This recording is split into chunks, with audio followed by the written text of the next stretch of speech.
the men's 200-meter freestyle. And I have a few different screenshots for you guys because it is so fascinating to break down this race into the final 15 meters. So what I did was I actually paused it for you guys, and you can see the rate of speed that each of these swimmers was going.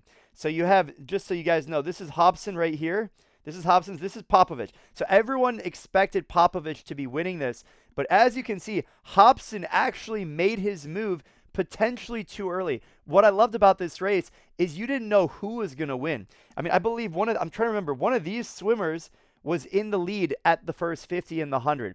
Maybe it was one of the Chinese swimmers. I don't remember. But it was just crazy to see all the different variation. When we look at the splits, it's going to be very obvious. So this is we're about 20 meters out from the wall right now. So watch what happens when I just fast forward like a couple seconds. So we're at 135. Keep an eye on the clock, okay? This is at 135.5, and you can see it's almost anyone's race. Now we're just going to skip ahead a little bit. Now this is 138. This is 138. We are now 3 seconds later, and you can see Popovici and Hobson are now going the exact same speed, but Team GB, it looks like he's in the lead. I thought he was going to sneak by and win this thing, but then when I saw his pace, he had slowed down quite a bit, and you don't all of a sudden get faster. That's not how this works. So you got to imagine what's going through these guys' heads. You know, you have like, it's kind of like nitrous in a car. You've got that final boost, that final turbo, and if you turn it on too early, you're going to fall apart at the finish. And that's what makes these races so interesting. You know, the times actually weren't that fast. We'll talk about that later. But it's not about the time. It's about the racing. And we saw some incredible racing. Let me just go back to that last slide. You can see right here, look at the times.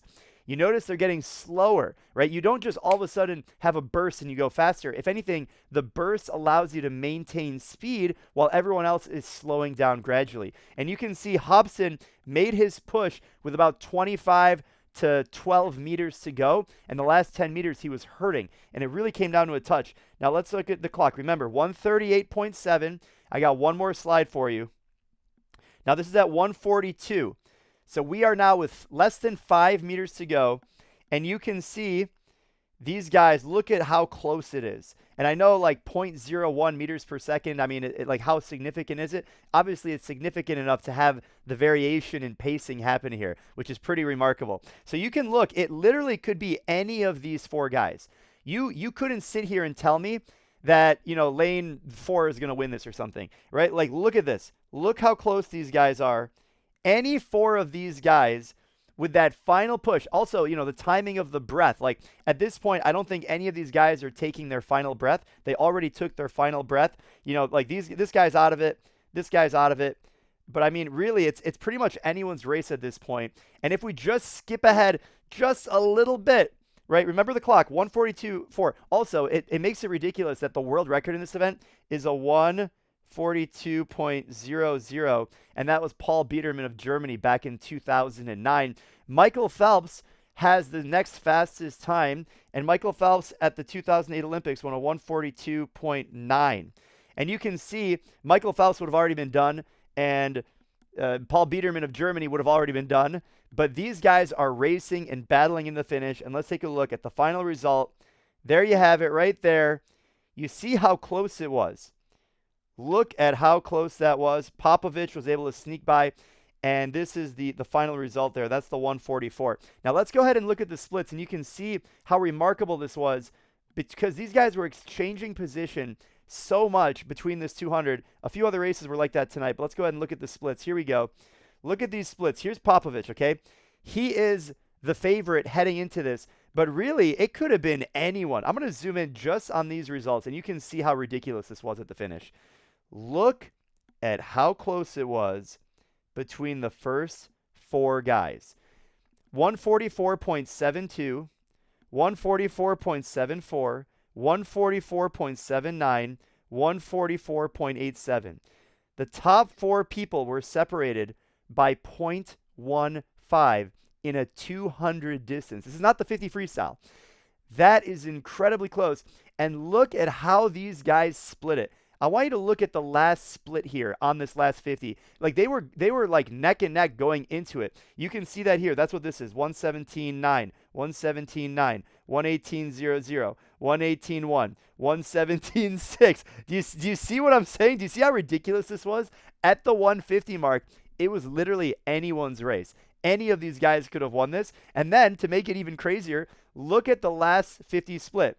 We got a 26.8, 27.0, 26.6, 26.8, 27.0. And I called it yesterday. I said, you know, if Popovici is going to go any faster, like a 143, like we've seen him do before, he's got to split 26s low across the board. He went out, I think, in 24.1 in the semifinal as well.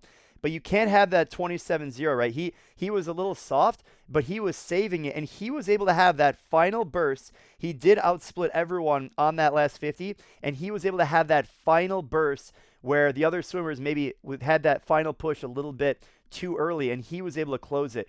Just looking at the splits, if there was another 50, Popovici would have won by a lot more. He was definitely conservative, and you can see who took it out hard. I mean, look at that. Is this Matthews? No, this is Hobson. This is Hobson. This is Richards, I was going to say. Hobson, he really pushed it on that second 50 and that third 50 right there. Hobson was really going after it, and then he didn't have enough juice at the end. But wow, what a close race. Incredible. So I'm going to go ahead and pull some of you guys, your comments on the screen.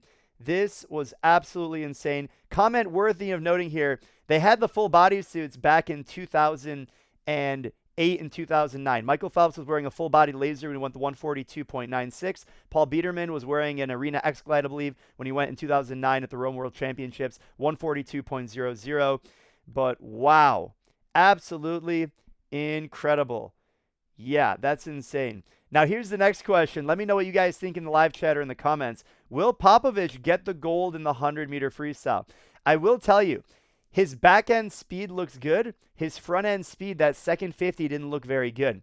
Now, we'll see how much, if he was doing just enough to win. I mean, this is the Olympic Games. You don't want to mess around too much. But that 27 split on the second 50 is not looking good for the 100 freestyle. I mean, the dude was a 46 like a month ago or something. So you'd like to think that he can put it together. But, you know, that 27 split's not very fast when you need to be going 24 low if you want to be at that 46 territory. So we will see. But that's an excellent question. Men's 200 freestyle race of the Olympics so far.